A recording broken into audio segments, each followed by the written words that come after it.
all the way up here on a weekend, and also to thank all of you, all of the participants in this event, for taking the time out of your lives to really come to have your voice heard in a matter that's clearly of great importance.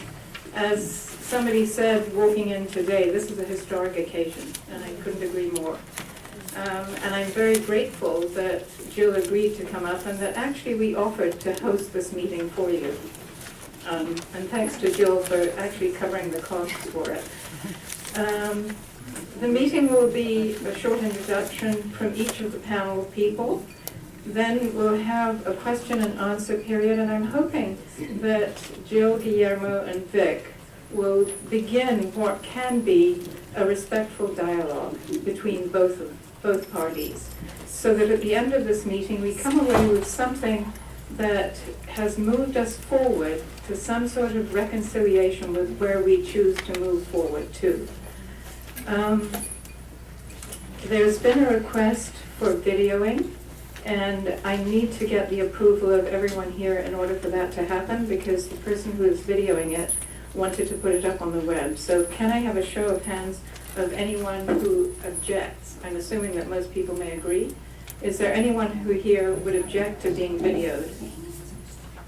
In that case, you have the approval to go ahead. The other thing is that we have a relatively short period of time. We have 2 hours, and 70 people have signed up to come to this meeting. So if you do the math, that means about 1 minute a person. It's clear that everyone's voice needs to be heard, and most of the people here would like to have something to say. So we'd like it if you could really limit your comments to both your opinions, but also, importantly, that which you see as a resolution to the issue, that which you see as a way in which we can move forward, and to allow time for the panelists to respond, which isn't a lot of time. We will have a short break about halfway through the afternoon, just a stretch break, and then we'll go straight through to the end. Does anyone have any questions?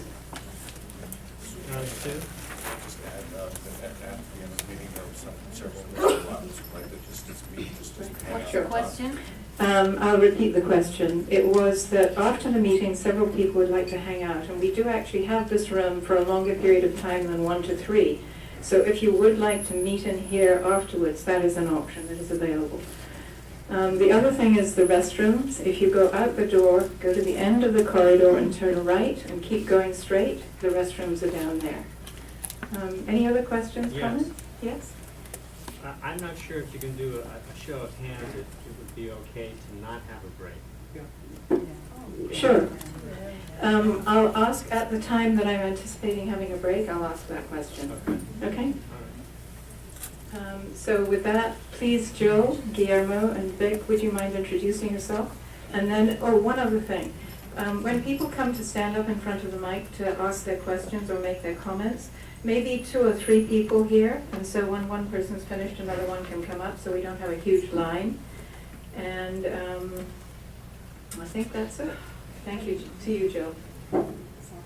Good afternoon, everybody. My name is Guillermo Alvarez. I'm the current chairman of the board of directors. Currently, I'm the mental health director of a foster care and adoption agency out of Oakland, and I also practice in the city of Antioch, primarily with monolingual Spanish-speaking clients. Good afternoon. Oops. Hello? How about this? There we go. Good afternoon, ladies and gentlemen. My name is Victoria Campbell. Most people call me Vic. I am on the board of directors for State CAMFT as the treasurer, and I have a private practice in Santa Cruz. And I specialize in LGBT and trans issues. So, a little background on me. And I'm Jill Epstein. I'm the CEO of CAMFT. I've been here for just a little over 2 years. And I'm going to start with just a little bit of an introduction and an acknowledgement. As you all have, I'm sure, seen in the communications that have gone out in the last couple of weeks, the board and I have acknowledged our regret in not starting this communication process sooner. I think that there was we underestimated clearly underestimated what members would want and need, how they'd want it, the information communicated, and I just wanted to just start off to say that is truly a regret that we did not start this sooner and in a different manner. I know that I can say personally, I've learned a lot in the last 12 weeks about members, what it is that you expect, how you expect to be communicated with, what it is you expect to be communicated about. Somebody said to me in trying to explain therapists and generally that therapists are trained to interpret. And that really resonated with me because I thought about how information, it could be interpreted, and it made me really mindful of the fact that that is what you're trained to do, and it's just something that will stick with me now for the rest of my time at CAMFT. So I know that I personally learned a lot in the last few weeks.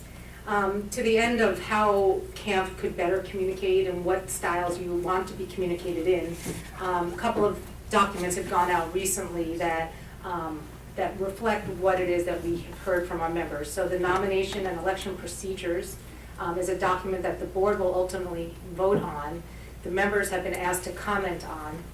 And I went through that document and tried to very carefully identify what was new language, what was language from the old bylaws, and how they merged, and when there was something new, to highlight that and explain why it was added in.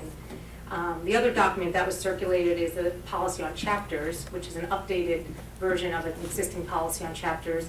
And again, went through and identified what changes were made, what was old, what was new, and what was different, and why. So I just show that to illustrate that I understand now what it is that how members want to see this information. And then looking to the future, I would just want to give you a little advance notice of some plans we have to move forward with something called CAMFT Connects. And the idea will be to hold meetings in Northern California, Southern California, possibly Central as well, to have a community discussion about the purpose of CAMFT going forward. I can really appreciate that this needs community input. It's obviously the critical part of what CAMFT is, and what we're envisioning for these meetings is that people would sign up. We would have a number of facilitators so that the people could break into small groups and really kind of give feedback and dialogue about what should CAMFT's purpose be going forward, what should CAMFT look like in the future. Synthesize those, post those on the website, and then sort of engage in a dialogue from there. So stay tuned about that. We're planning to do that early in the fall, so we'll get you more information about that. So with that, I'll turn it over to Guillermo. So this afternoon, I wanted to take the opportunity to provide a little bit of history of the bylaws change, some of which precedes my time on the board of directors. When I came on the board of directors as a board member at large, then went on to become CFO, and now as the chairman of the board. So be there with me. As early as 2006, the CAMFT board of directors began preparing CAMFT's future. The board made a conscious decision at that time to find a way to embrace licensed professional clinical counselors, LPCCs, in anticipation of the inevitability of the new LPCC license, which ultimately did pass in California in 2009, with the first LPC license issued in 2012. The LPC license, with a more general title, may seem a more popular option for future students, resulting in fewer MFT graduates. With potentially fewer MFT graduates and a retiring baby boomer clinical membership, it was apparent to CAMFT boards since 2006 that expanding the membership base would become increasingly important to maintaining the association's strength and ability to adapt to this changing landscape. In addition to recommending a change to the strategic plan, the 2006 strategic plan and the 2006 Strategic Planning Committee also discussed potential new names for the organization, and at that time they reserved internet domain names. In 2007, the board approved the broadened 2006 Strategic Plan, removing the term marriage and family therapists and replacing it with mental health professionals. Subsequent boards have reviewed and approved to continue the direction originally set by the 2006-2007 Board of Directors. That has brought us to the ultimate change to the bylaws vote that was presented earlier this year. This board, the 2013-2014 Board of Directors, felt that the time was right to propose changes to the purpose and membership categories as part of the proposal to rescind the old bylaws and replace them with the new bylaws that would enable CAMP to adapt to a changing environment.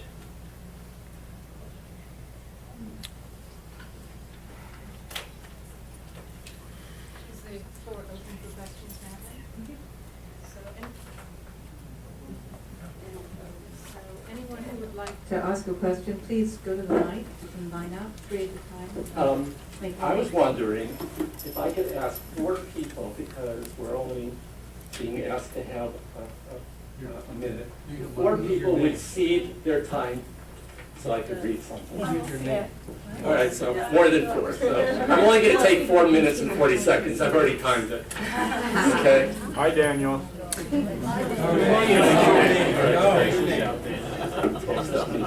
Daniel, introduce yourself. Okay, I'm Daniel Sonkin. I'm very proud to be a licensed marriage and family therapist for 30 years and a member of the CAMFT organization for 30 years. And I know that we're all here because we all have loved CAMFT and belonged to CAMFT at various lengths of time. And so I know we all feel very strong about our organization. So I'd like to read something. Okay. But I also beg to differ with some of the things that you said, Guillermo, about the history. Okay, because you left some things out and you weren't being completely accurate. But let me first read this, and if you want to, I could respond to what you said. The board voted this year to enact bylaws that removed all references to the advocacy of LMFTs and advocating for the advancement of the MFT profession in the purposes section of the organization's constitution bylaws.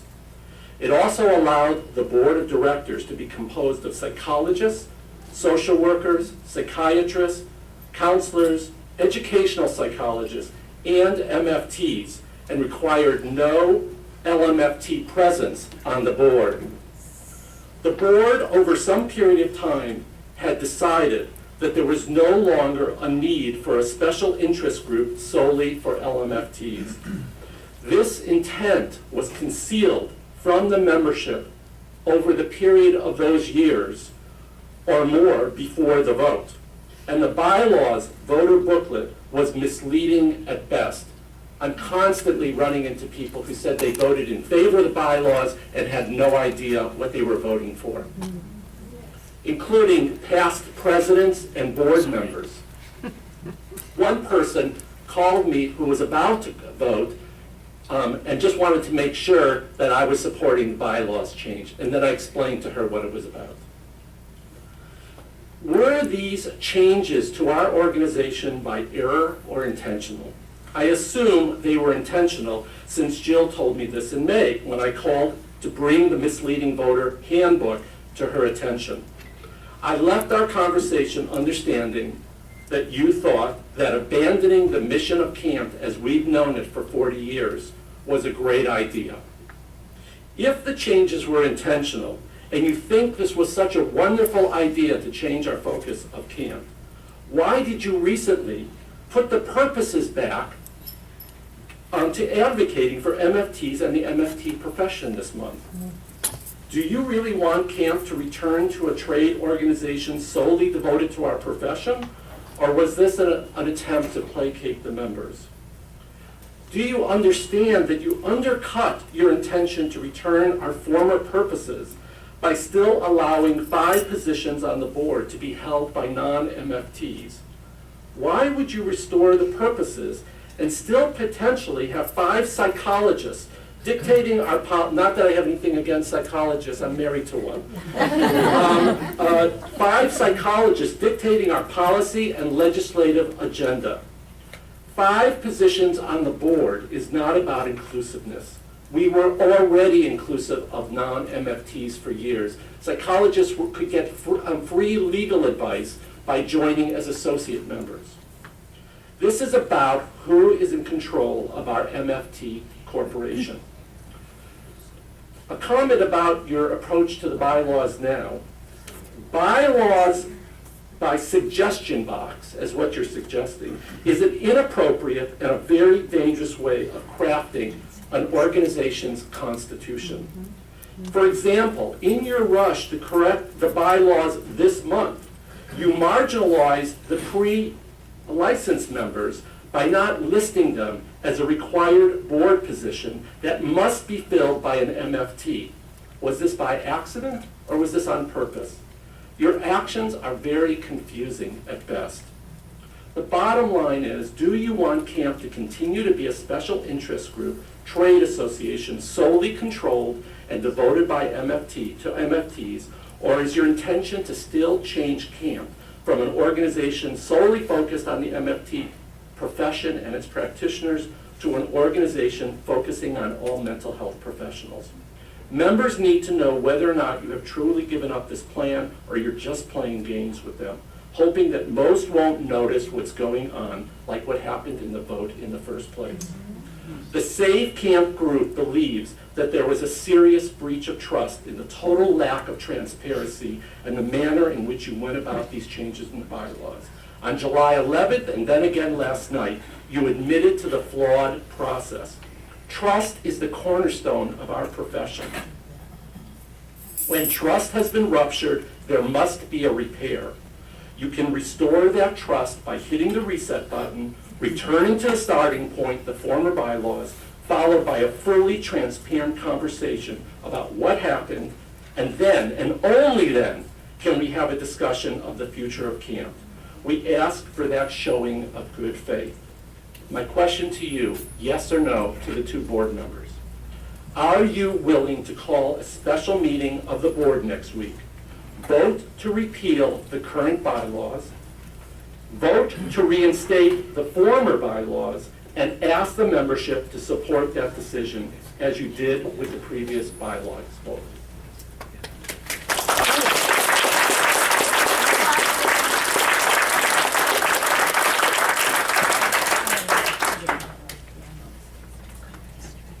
I will answer in the context that the board of directors does not operate on individual agendas or ideas. And I We're not individuals, we're all our own group. You know that. It would be very disrespectful for the 10 other board members that are not present for me to make a unilateral decision. Asking you how you would vote. I would like to make this a respectful conversation, so if you need to make comments, please come up to the mic. Thank you. This does not count as my limit.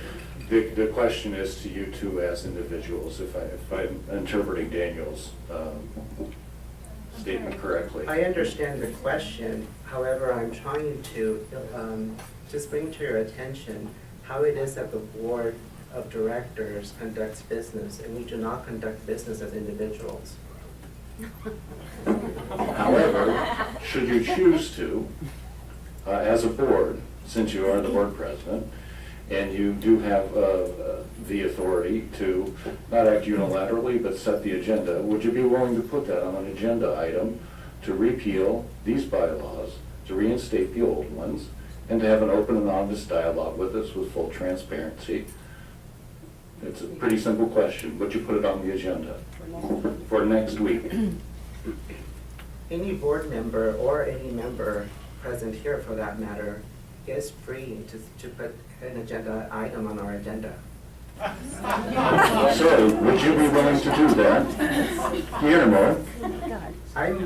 I am capable of doing that. I just want you to understand, I think that the important point that I'm trying to get across is that whether it's put on an agenda does not mean that, that I will make something happen without, input in the process from the other 11 board members.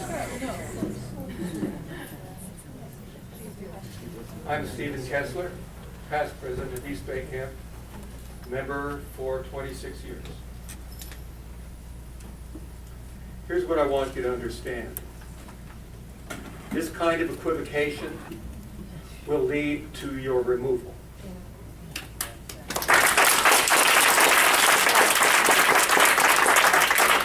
It seems when people are elected to the board of directors of CAMFT, they apparently take a vow of secrecy.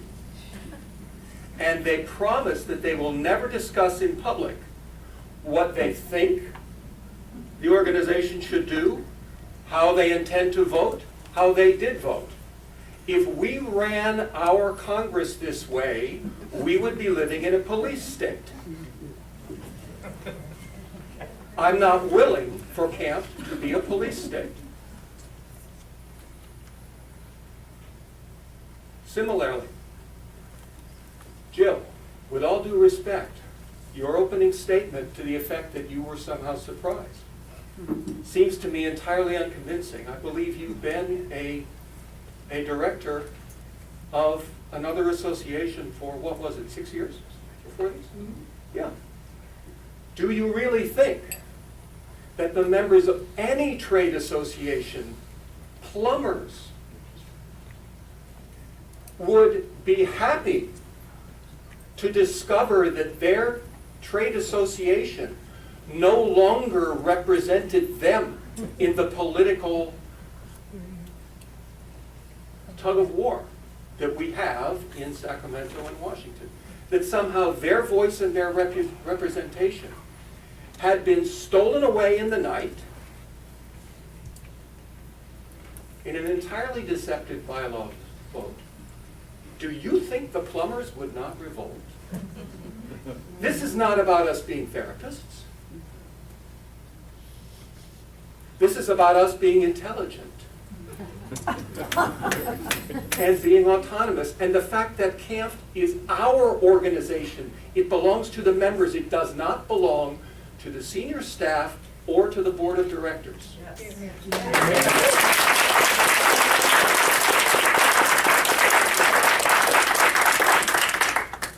I really want you to get that. And if it seems required, I personally will entirely support the removal of the entire board and replacement and the removal of the executive director. I'm sorry to say that, but believe me, it's worth it to me. No hard feelings personally, but I want this organization to represent MFTs and our interests, not some diffuse other group. There's a reason we have this association, and it's to represent us. We can have, is it time? Ask a question so that they can talk. This is their chance. It's our chance. Thank you.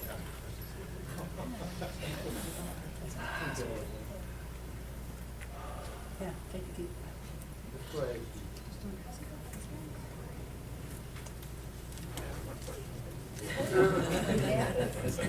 I see no, frankly, I see no purpose in asking questions. Questions have been asked for months, and absolutely, from my point of view, no real answers have been forthcoming. I don't expect that to change. So, I want you to know how seriously I take this, and apparently a lot of other people. Huh? Okay, thank you. Thank you.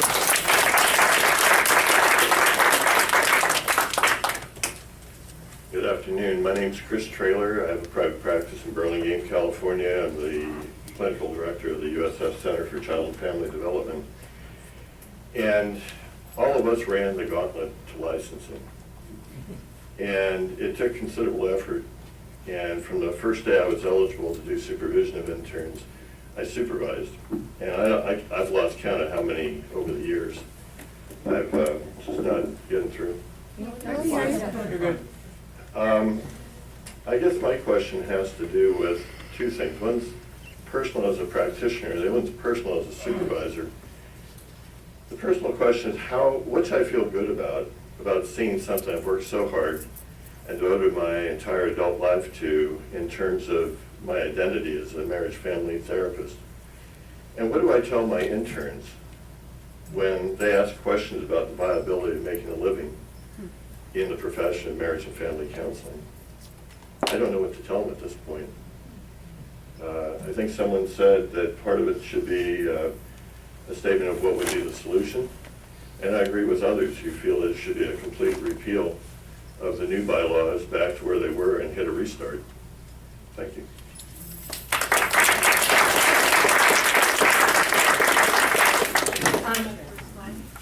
I'll respond about how could you feel good about this and how can you tell your interns? I think that's actually a great question because we do have so many pre-licensed members and as everyone knows, they were not eligible to vote in this election. And when I spoke recently to a group of pre-licensed members, I actually think this is really about them and going forward. I personally believe that nothing that in these bylaws will affect anybody in this room, even anyone who's a pre-licensee at this point.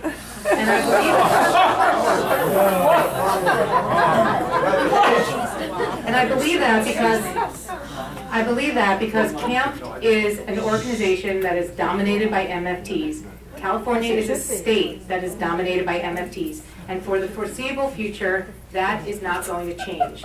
However, nobody could have expected 20 years ago or 10 years ago maybe that there was going to be a new license, that the psychotherapy landscape itself would change and that the healthcare delivery systems would change. And in order for CAMFT to stay what it is today for those pre-licensed people and those kids who are in high school thinking about going to college, thinking about going on for bachelor's and master's programs, if they want the CAMFT that you all have enjoyed, we need to figure out a way to replace members that will be retiring in coming years and sustain our base of operations. Everything that CAMFT does, everything that people in this room love about CAMFT costs money to maintain. And with a strong membership base, that is easily done. And without a strong membership base, things that people love about CAMFT start to diminish. And that's why for interns and people even younger than them, this will set the stage for the future. But the question they're asking me is, did I pick the right avenue? They're talking about being LPCs, they're talking about other brands of mental health, and they're even talking about coaching. And I have no feelings of disrespect towards any other license or profession, but it feels like MFTs are being made irrelevant and outdated for some reason that I don't understand. And okay. Yep. I'm an MFT, first and foremost. I don't have any other license. So, and I'm also atypical of the membership of CAMFT, meaning that I have hopefully 20, 30 years ahead of me in this field. I don't, want to make plans about changing into another field. So for me, it's been, how do we have this conversation with the up-and-coming, folks looking into our field? I mean, it lies upon every one of us to figure that out. We don't have the answers as to what the landscape for mental health professionals and the delivery of mental health services will look like. We just don't. And so, one of the tasks as board members, we're tasked to look beyond this year, beyond the next 2 years. We're tasked to look at the future of the membership 5, 10 years from now. When I came onto the board, as I illustrated with my history, these plans were already underway. And I sat with them through my first year and say, what's this about? And I struggled, and participated in conversations trying to figure out what previous boards had, in mind what they foresaw for the future. 7 years later, I could not anticipate where we are today based even on those conversations and meetings that I participated when I first joined the board. I'm going to relinquish the microphone, but I guess I'll close by just simply asking, what was wrong with the way it was?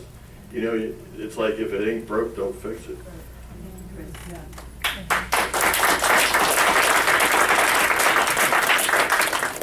And we have engaged past presidents and past board members because one of the things that I think may be getting missed is this was not a creation of the current board or even last year's board. Again, I will illustrate that this has gone back to 7 boards ago. So we have had 7 sets of board of directors, 7 sets of strategic planning committees. It's irrelevant. No, you can't, Mary Marissa Sorry, doesn't agree hold with on. that. Just a Mary minute. Marissa said It's, no. when the panelists are speaking, I would ask you to respectfully remain silent and only speak when they've finished. they have, in the same way that they are respecting you, I would ask us to respect them. Thank you. And only speak from the microphone. Thank you. I'll just add to that, that I can totally appreciate what Chris said, like if it ain't broke, don't fix it. Trust me, that would have been a very nice approach and certainly would have made my life a lot easier.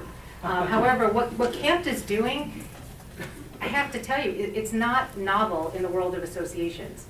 The American Society of Association Executives has been saying for years, so that's my professional association, that associations have better planned for the time when their baby boomer membership is going to retire. How are you going to sustain your levels of operations? And that's just a global way of looking at what are you going to do. Every association will interpret that differently. For a point of information, AAMFT changed their bylaws at the end of 2011 to create a full voting class of membership who are not LMFTs.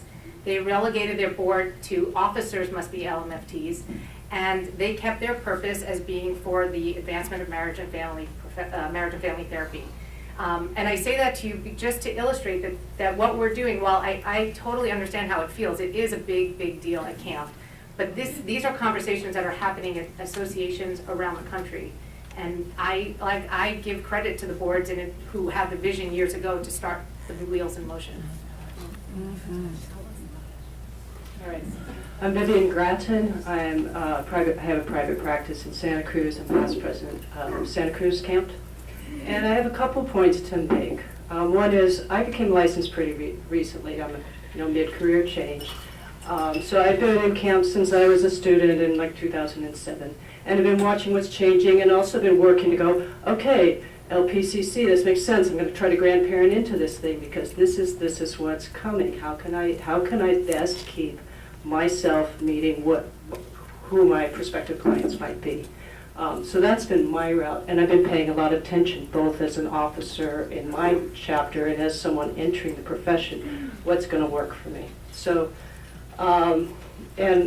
so I want to make a couple points. One is, even though this room is full of, it seems, a lot of people who are opposed to the bylaws, there was still a majority who voted for the bylaws, and some percentage of them had to actually understand them because I understood them, I knew what it meant, and it's what I wanted. So I want to ask the board, how are you going to respond, and how are you going to attend to all the people who actually wanted this change?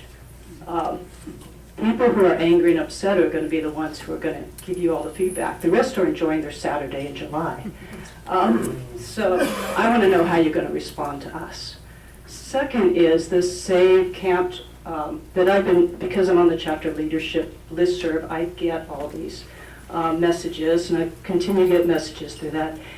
And my experience has been that they have been very disrespectful. They've created just the word the police state. Well, of course they weren't intending to have a police state. It's this amplification of feelings that that I found has really turned me off. And being in this room and hearing people hiss and laugh and comment in the midst of the board members responding has made me want to be no part of any CAMFT you're trying to recreate.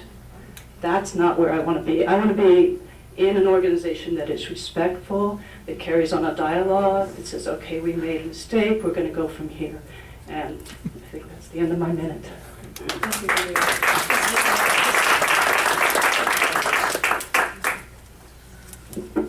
So most therapists are introverts, right? So this isn't easy. My name is Jamie Lynn, president of Sierra Foothills chapter, private practice in Auburn, California. And I want to talk just a little bit about my experience. I have experience running integrated with a mandate of running integrated treatment, bringing that onto 15 different sites. I participated at the state level on integrating physical health care, substance abuse, and mental health care. So I am by no means a person who's into exclusion. I'm about inclusion. That's not the issue here. The issue here is the way that this bylaw came about. And I don't want to get bogged down in a discussion around what camp is going to be here or any of that. That is material that should have taken place back there prior to the vote taking place. So my position, the only remedy for this, we cannot choose which part of the bylaws we're going to rescind. We'll go along with this one and we'll change this part and we'll change that part. It's a complete nullification of the current vote. It was a false vote. People were not informed. When you look at, I've been president of other nonprofits, when you do bylaw changes, and you guys already read this, I know, so I don't need to beat a dead horse, but there was not the opportunity to really look at what was being posited against the other and the changes that were taking place. So we are asking for a complete nullification of the vote, and I'd like to know how that is going to take place, what has to happen, and if you can support that. So we can move forward.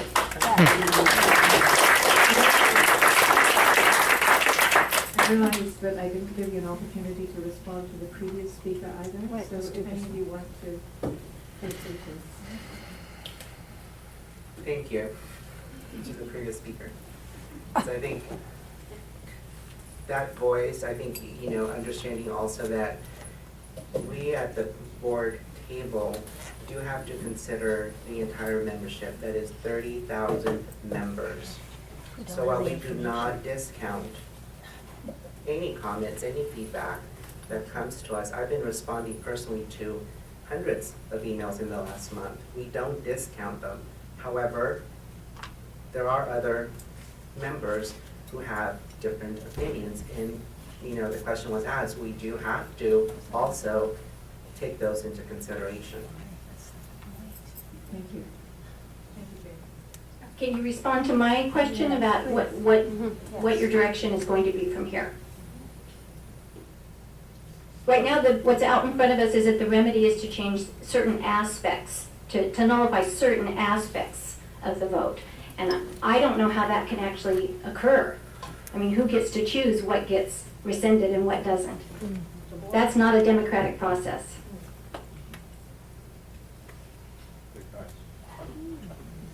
So what is your remedy? Where will we go from here? I would say that we're still in the process of listening to all 30,000 members. This is part of that process. Part of us being here today is to hear what's going on and what people are concerned about and what people need to have remedy around. But like your previous speaker, there are 30,000 members, and we do hear a lot from both camps. Right. There are two camps. So I hear the Connect California, I think that's a great idea. That again is what should have happened before all of this. So in the meantime, is this going to stand while you, I guess, gather input?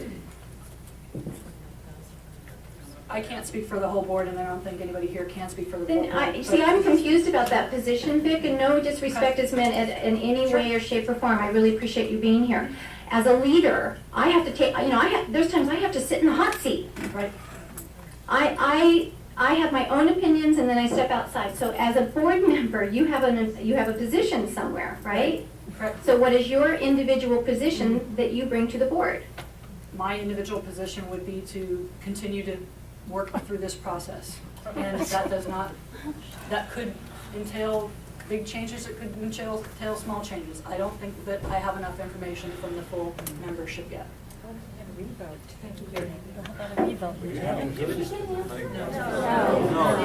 No answer. Okay. My name is Dino DiGenato. I'm a member of the San Francisco chapter. I'm sorry, Vic and Guillermo. However, people have been asking you honestly to come to grips with where do you want to go from here? Those are really simple words. It's a simple question. This process, I really love what you just said, Vic. That's terrific. It should have happened a year ago. It should have happened before these bylaws were proposed. You don't pass the bylaws and then come back and say you're going to have listening sessions around the state. Sorry, the damage is already done. And in terms of the numbers, I'm really sorry to point out that we only had 1,400 members out of 30,000 vote. What does that tell you about the participation or the feelings that people have about the organization? Either they didn't know they were sleepwalking, or this process was so flawed that you succeeded in changing the nature of the organization without the majority of the 30,000 people that you say that you'd like to represent knowing what you were doing. Not right. It doesn't work. It's a flawed process that produced bad bylaws. And Guillermo, really, if the board started talking about first of all, let me let you know, I was on the faculty, I was an instructor at San Francisco State University, which spearheaded the effort to pass the LPCC. So I was involved in that discussion for 5 years before the legislation was passed. And CAMFT, if CAMFT boards had been thinking that this LPPC, this professional clinical counseling license was going to be such a threat to the MFT, why weren't the MFTs brought into the conversation at a much earlier point so that people could have been encouraged to grandfather themselves in if you really thought it was going to be that much of a In fact, when people asked members of the board and when they asked the executive director, excuse me, I really hate the CEO concept for a nonprofit. I resent it. But anyway, when people asked CAMFT leadership, they were told, oh, don't worry about it, it's really not going to affect you, just like you just said now, Jill. I'm sorry, I'm going to be in the field minimally another 10 to 15 years. And it is going to affect me. Because the way that legislation is written, we are now having a third license competing for the same customers in private practice. And not only that, but the way that legislation is written, the graduates have a training program that is more like the LCSW than it is the MFT. Yeah. So when you begin putting these comparisons out in public, who are they going to go to if they have to choose?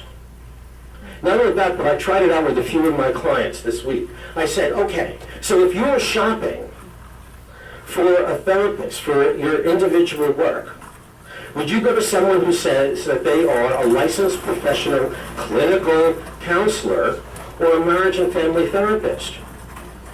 They chose clinical counselor. Why? Because the other thing says marriage and family therapist. That wasn't a problem up until the introduction of the LPCC. The leadership of CAMFT let us down for the 5 years that this was being discussed. And I want to know, was there a needs assessment done? I don't believe so. Was there any kind of marketing research done to show that you were concerned, to show that we were going to disappear as a profession? I don't believe so. I want to know what basis provided the impetus for these changes, because I haven't heard it yet. Okay, thank you.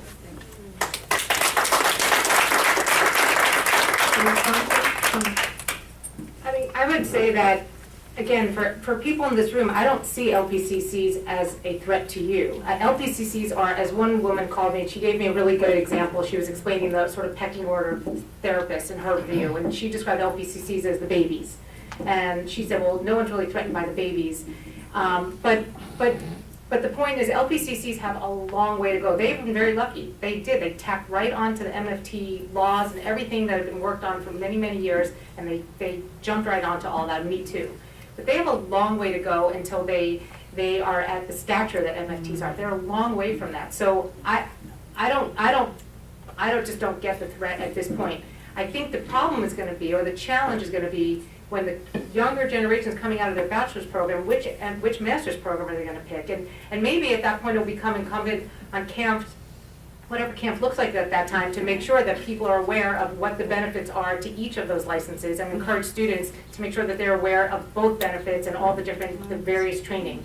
But at this point, the LPCCs are a long way behind you. There's 400 in the state, and they're all you. They're all people who are virtually all of them are duly licensed. And that's going to be the case for the next 2,000 people who come out as LPCCs.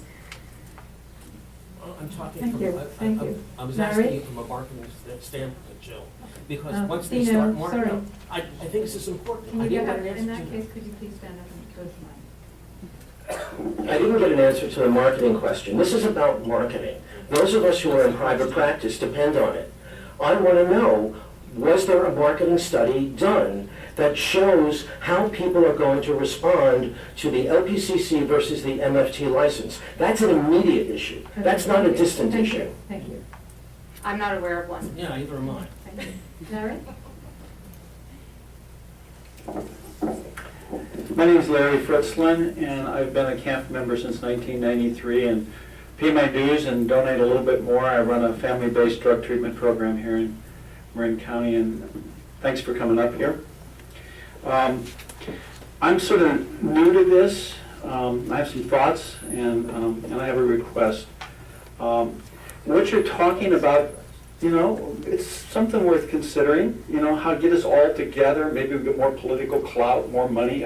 I frankly don't know. I mean, it's an idea worth discussing for sure. But what it feels like is a really sleazy, slimy backroom deal. I ran for Congress last year, for the United States Congress. It was, and so I have sort of a cynical view. Yeah, right. I have sort of a cynical view of how things go on in the back room, and it's about power and money, in spite of what people say.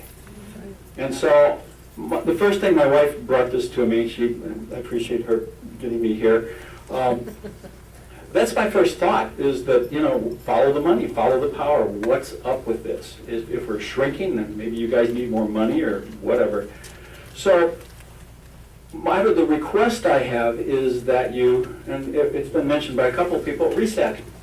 Let's, you know, I'm a 12-stepper, let's put it on the next couple of covers of California, the magazine. Hey, guys, we made a mistake, we're sorry, we're opening this up, we have an idea, what do y'all think? Let's take the next year or two and discuss this, okay? Let's do that. And if you're not willing to do that, I'm pissed. And I will do everything I can to see you guys are fired and replaced.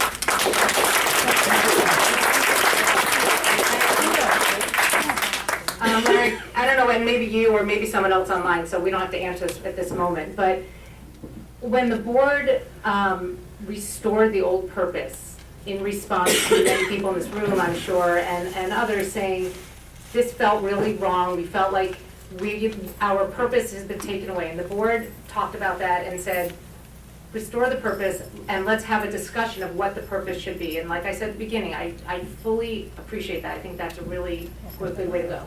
So given that the bylaws the purpose has been restored back to the original purpose to advance marriage and family, profession, and all of that verbiage, why can't we go from here and now that the purpose has been restored? Real simple. We don't trust you. Bingo. There is something that happened that you really have to go back to a restart where MFTs are all the board members, the old bylaws, and then begin a multi-month, year-long process where I get to understand what this is from the beginning. I go through the CAMFT magazine. I usually start with the disciplinary action to make sure I'm not in it. But I think, come on, we want you guys to work. I'm proud of the organization. I am grateful for you guys that do this backroom work. And okay, my time's up. Thank you. Thank you. If I may, in trying to understand the proposal to reset and start a process over, can I have a show of hands? Prior to the bylaws vote, how many folks had read the strategic plan for the association? I tried to find Where? I never got them. When did you last send it to us? Was it published? What issue? Yeah, Be very careful with your answers. I missed that email blast. When did it come through? The strategic plan has always been available on the CAMP website, and it's also always published as part of the annual report at the annual conference. why I asked the question is in trying to understand what kind of outreach and communication needs to look like in the future. Again, through this process, I've sat back and said, where would I be if I had never been involved as a volunteer leader in the association? I would not have some of the knowledge about how the operations take place, how decisions get made. I just wouldn't. And so I said, where would I have potentially have gone to get informed? And so my question was in that context of, we need to be also have a guideline and understanding of the type of communication, where it needs to go, how it needs to look, because again, the strategic plan, which is what we as board members are tasked with following when we join the board, is you must follow the strategic plan, and that strategic plan gets formulated and worked on by non-board members throughout the years. So I've been, again, scratching my head about, when that big change in the language of the strategic plan was made between 2006 and 2007, that struck out the language of marriage and family therapist and was replaced. Unfortunately, Vic, myself, or Jill, we cannot answer as to what was in the thoughts or intent of that board of directors, why they didn't communicate it a certain way other than just publishing a new strategic plan. I think that question needs to be posed to those folks. No, it doesn't, Guillermo. When was the last time you read the strategic plan? This morning. And what section was the marriage and family therapist term taken out, stricken from?